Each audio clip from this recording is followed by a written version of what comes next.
This video mainly covers the carriage assembly and one or two other bits and bobs. If you notice in there,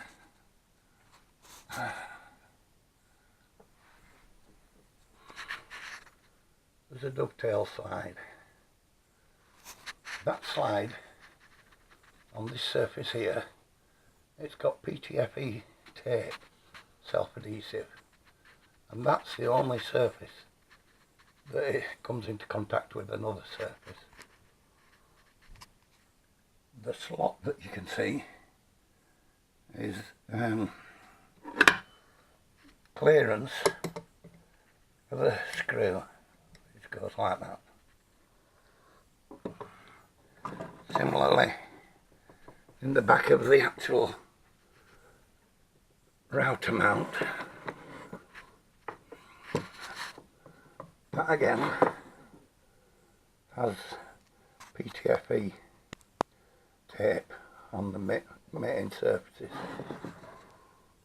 and the cutout in the middle is for the lead screw nut. If you notice, there's a pin goes through it.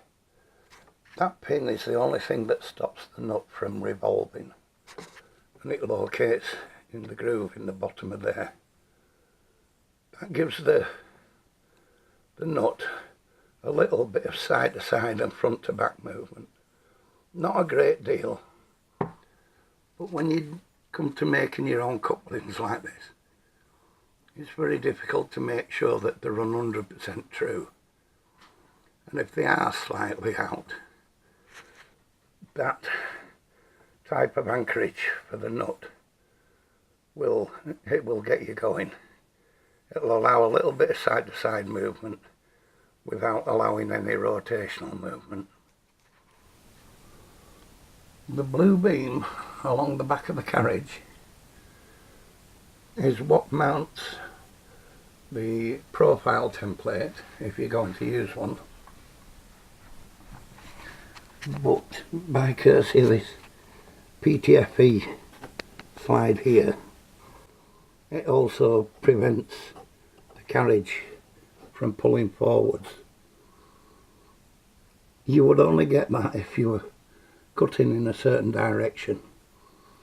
In one direction, the movement of the router would tend to push this carriage against the back. In the other direction, it would tend to pull it out. And that's what that's designed to prevent.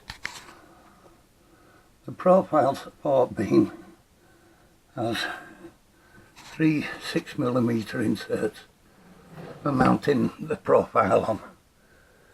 You don't have to use them, but if you do use them, you insert a bar in the back of here that has a bearing on it, and that bearing would run along the top of the profile, and it would allow the carriage to move up and down with the X travel, regardless of what depth of cut you choose to put on with this part of the carriage. The front vertical carriage is reasonably simple to mount, but you do have to take care not to damage the self-adhesive PTFE tape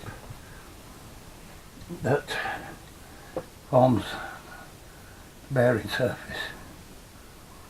Locate the nut like that,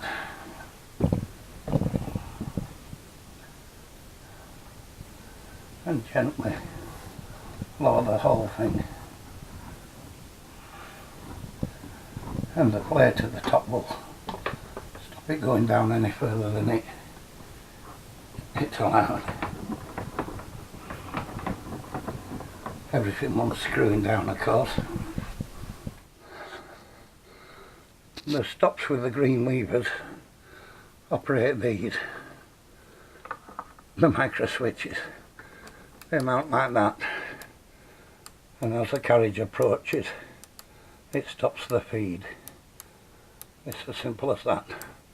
One for left and one for right, and they're fed through the usual arrangement.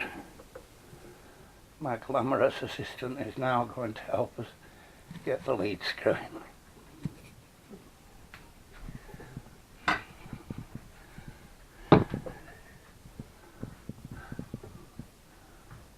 Now the reverse gear goes on it first.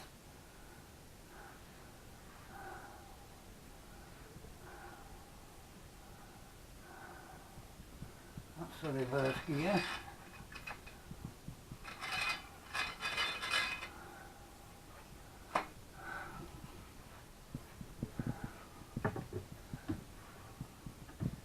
Keep it lined up as straight as you can.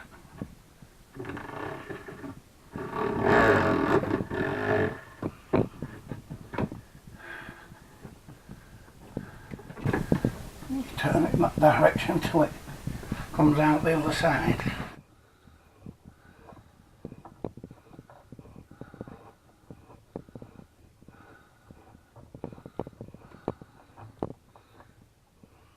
Just give the feed more a slight turn to get the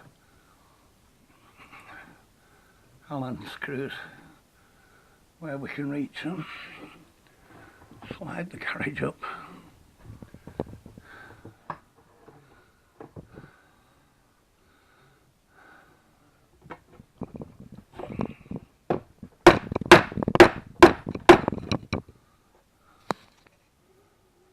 And now we should have power feed.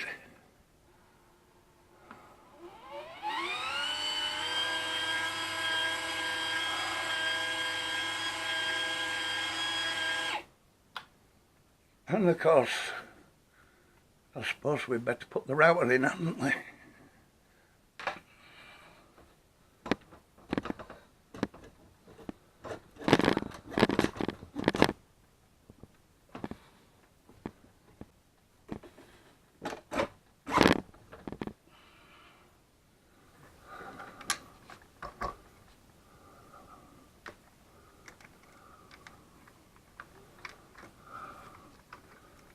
A little bit tight. Shut down. And the router's turned off at the moment, but if we turn it on and plug it into here, these sockets get turned on and off with the MVR.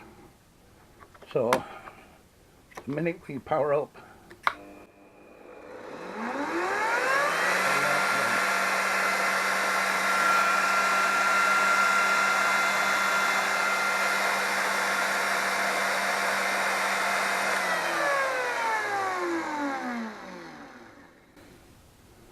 you do still have control of it from the router, of course, and you've got speed control.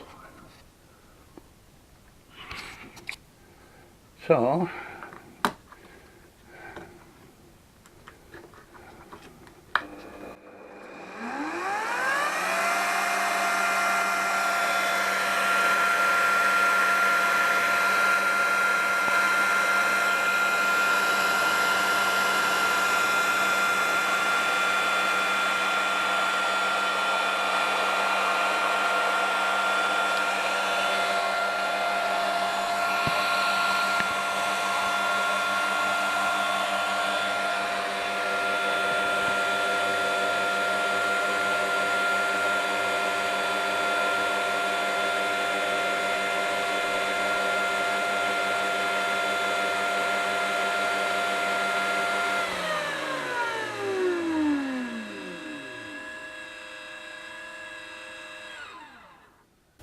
you can control the speed of the router and the feed independently. That's about all there is to say about that. You can start and stop them together, of course, or you can start and stop them independently.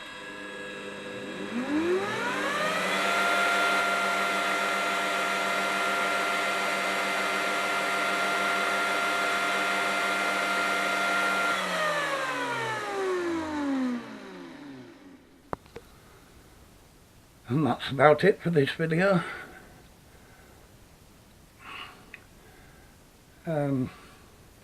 Tighten everything down and it's ready for its first cut. which I'll show you as and when it happens. Cheerio.